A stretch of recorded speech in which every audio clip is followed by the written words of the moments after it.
வணக்கம் மக்களே, சற்று முன் கிடைக்கப்பெற்ற மிக முக்கியமான செய்தி ஒன்று வெளியாகி உள்ளது. பல நாள் திருடன் ஒரு நாள் அகப்படுவான் என்பதற்கேற்ப திராவிட முன்னேற்ற கழகத்தின் தூத்துக்குடி எம்பியாக இருக்கக்கூடிய கனிமொழி அவர்களை டெல்லி காவல்துறையினர் அழைத்து சென்றுள்ளார்கள். பழைய வழக்குதான் நீதிபதி தள்ளுபடி செய்யப்பட்ட போதிலும் ஆதாரங்களை தற்பொழுது சிபிஐ துறையினர் டெல்லி சிறப்பு சிபிஐ நீதிமன்றத்தில் கொடுத்ததன் காரணமாக இந்த வழக்கு விசாரணைக்கு ஏற்றுக்கொண்டது என்பதை ஏற்கனவே நாம் பார்த்திருந்தோம்.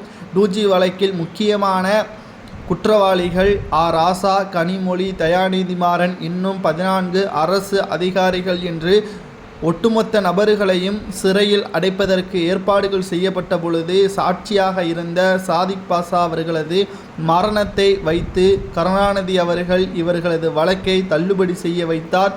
அப்பொழுது மத்தியில் காங்கிரஸ் ஆட்சி இருந்ததன் காரணமாக காங்கிரஸ் அவர்கள் கருணாநிதியின் பேச்சை கேட்கக்கூடிய வகையில் கூட்டணியில் இருந்ததால் காங்கிரஸிற்கு வேறு வழியில்லாமல் இவர்களை ஒட்டுமொத்தமாக நீதிமன்றத்தின் மூலமாக குற்றவாளிகள் அல்ல, ஆதாரங்கள் சரியாக இல்லாத காரணத்தினால் இவர்கள் நிரபராதி என்றும் தீர்ப்பை வழங்கியது. ஆனால் தற்பொழுது சாதிக் பாஷா அவர்களது மனைவி சிபிஐயிடம் எனது கணவரின் மரணம் தற்கொலை அல்ல, அது கொலைதான் என்றும், குறிப்பாக என்னுடைய கணவர் என்னிடம் கொடுத்த ஆவணத்தை தகுந்த நேரத்தில் மத்திய அரசிடம் ஒப்படைக்க வேண்டும், சிபிஐ துறையிடம் ஒப்படைக்க வேண்டும் என்று கூறியிருந்தார். இப்போதுதான் அதற்கான நேரம் வந்திருக்கிறது.